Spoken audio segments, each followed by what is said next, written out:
These are 8 screenplay tips that novelists could really learn from and would radically help their stories. Hi, I'm John Matthew Fox, and I help authors through editing and courses. Let's get started with number 1, principle of antagonism. This one's from Robert McKee, who wrote the book Story, which is kind of like the Bible of screenwriting. And this principle just said that your protagonist must face an escalating series of more difficult opponents. And he says that bad stories are ones without an escalation, where every single opposing force is on the same level throughout the whole book. And for an example of this, look at Harry Potter and the Sorcerer's Stone. There are 5 levels of opposing forces. The first one is Dudley and the Dursleys. Okay, this is pretty mundane level bullying and neglect. I mean, it's bad, yeah, but it's not the worst thing imaginable. Then the story escalates up to Malfoy and Snape. Okay, these are magical antagonists with a lot of physical power and a lot of social power, and definitely a step up in terms of the opponent. The third level of opposing forces is the troll in the dungeon. So now we get to the stage of life-threatening physical danger. The fourth level will be Fluffy and the enchanted objects. Now we're mixing both magic and deathly force. And then the fifth level, as you might guess, is Voldemort. Always be escalating those opponents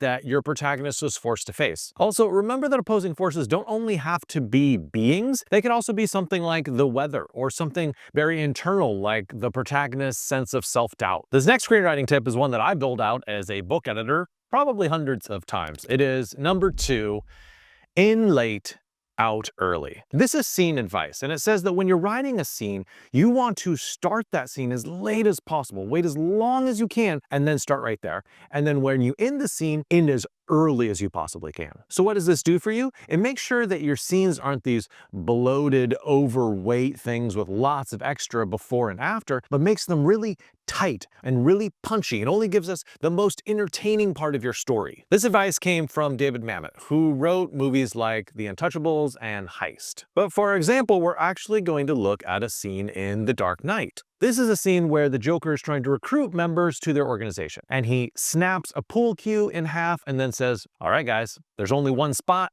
You're gonna have to fight for it." And in the screenplay, look at where the scene ends. The men stare at each other, then stare at the jagged pool cue. Now, a lesser writer would include the fight because they think like, fights are entertaining. Why wouldn't I want to show that to the audience? But we don't need that part of the scene because the point of the scene was to show who the Joker is as a character. We can sort of guess what's going to happen. Oh, one of them's going to win and he's going to be able to join the organization. That is just a great example of what it looks like to get out early in a scene. And hey, Bookfox Academy has over 250 videos to help you with the journey of writing your story.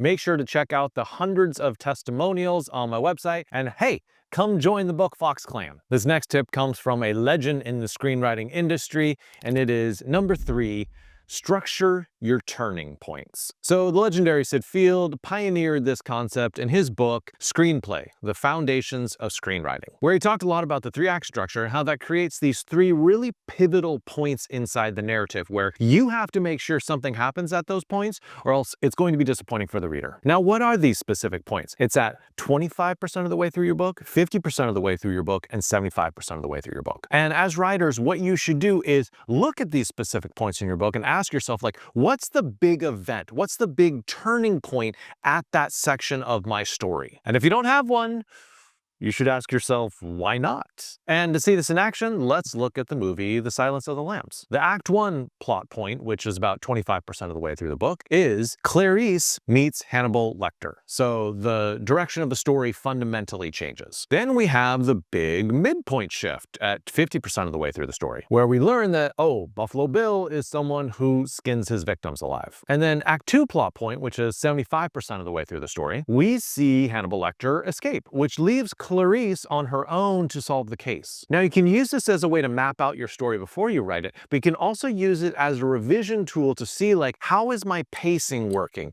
Does the pace of my storyline keep big things happening at these key points? I absolutely love this next point. It is essential for all writers, and it is number 4, multi purpose scenes. This one comes from John Truby, who wrote the book The Anatomy of Story. And his basic principle is, look, scenes shouldn't only be doing one thing. If they are, they're a failure. You need to have your scenes doing multiple things at once. And I gotta really agree with Truby on this. This is something that I frequently mention as an editor, is I see a scene doing one thing and doing it really well, but then there's another scene right next to it, and it's also doing one thing and doing it well. And I think, how can these scenes be combined so that multiple things are happening inside a single scene? If you have a bunch of single purpose scenes, what does that do? It bloats the book. It just makes it less interesting to read. Now, for an example of how to do this well, let's look at Lord of the Rings, the Council of Elrond. Look at all the different things that are happening in the scene. One, we have exposition. We're learning about the ring's history. Two, we have character development. We get to see every single character's perspective on what should be done with the ring. Three, we have plot advancement. So, they're forming the fellowship, which is the foundation for the rest of the story. Four, we have some thematic exploration. We learn that power corrupts everyone, even those who are extremely powerful already. And fifth, we have some great conflicts set up. We see elves versus dwarves with Legolas and Gimli. We see Boromir versus Aragorn, ring as a weapon versus destroying the ring. So go ahead and pick a scene from your book and interrogate it. Is it accomplishing more than one thing?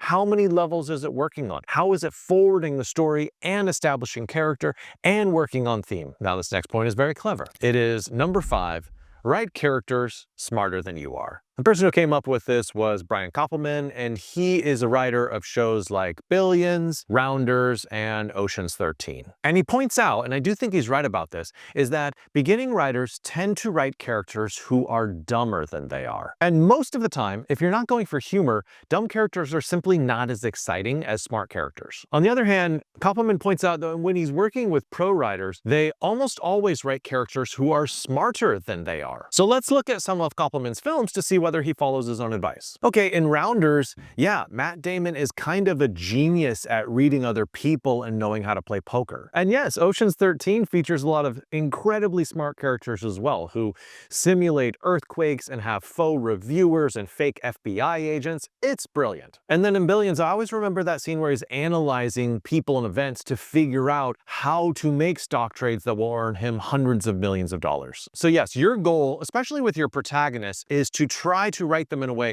where they come off as even smarter than you. This next tip comes from Aaron Sorkin. And of course, I can't make a screenplay writing video without mentioning him. So here it is, number 6, 3 things in a pile. So Aaron Sorkin wrote movies like Social Network and Moneyball and Steve Jobs. And we're going to look at that last one for an example of 3 things in a pile. Now, 3 things in a pile just means that inside of a scene, you try to have 3 things happening at once. It could be 3 perspectives. It could be 3 levels of personality. And it's even better if these 3 things are conflicting in some way. So in this scene with Steve Jobs, we see 3 things happening simultaneously. 1, Steve Jobs is being a jerk, which, if you've seen the movie, is kind of the whole point of the movie. 2, we see Andy Hertzfeld defend Steve and say, oh, no, Steve's not being a jerk right here. And then we see Chris and Brennan say, no, Steve is definitely being a jerk. So in storytelling, repetition can be bad, but if you repeat with little variances, like in this scene where everybody has a different perspective and you're commenting on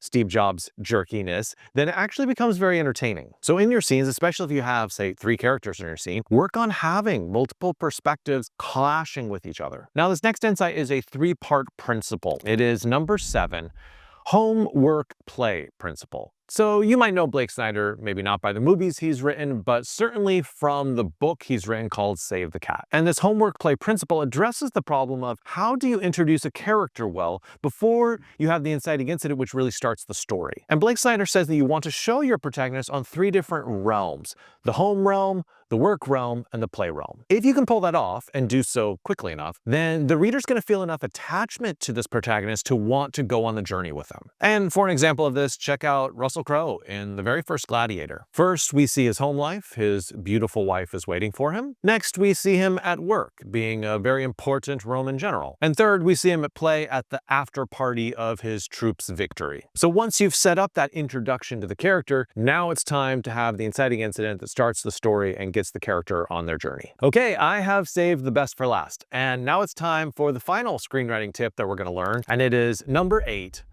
Make your climax into an inciting incident. So I actually don't know who came up with this particular advice. It was sort of an apocryphal piece of advice that I heard ricocheting around the writosphere. Now, the idea behind this principle is that a lot of stories tend to start too late. So one thing that you can do to solve that if you're struggling with your story is you take what you think is your climax, what you want to work up with, and start the story with that. That's actually the beginning of your story, not what you want to lead up to. And then figure out how to tell the story from that point onward. So if you do know what screenwriting guru is responsible for this advice, please leave that name in the comment section. Now, for an example of this, let's look at Saving Private Ryan. Now, the death of three brothers in war, in a lot of ways that could feel like a climax, but in Saving Private Ryan, instead that is made into the inciting incident. Oh, the three brothers have died, therefore we need to go save the fourth brothers so this mother doesn't lose all four sons to World War II. Now, you can use this advice in a very different way. You can also tell your story non-chronologically, so you're actually starting with your climax and using it as the inciting incident, and then going back from there and telling all the backstory that leads up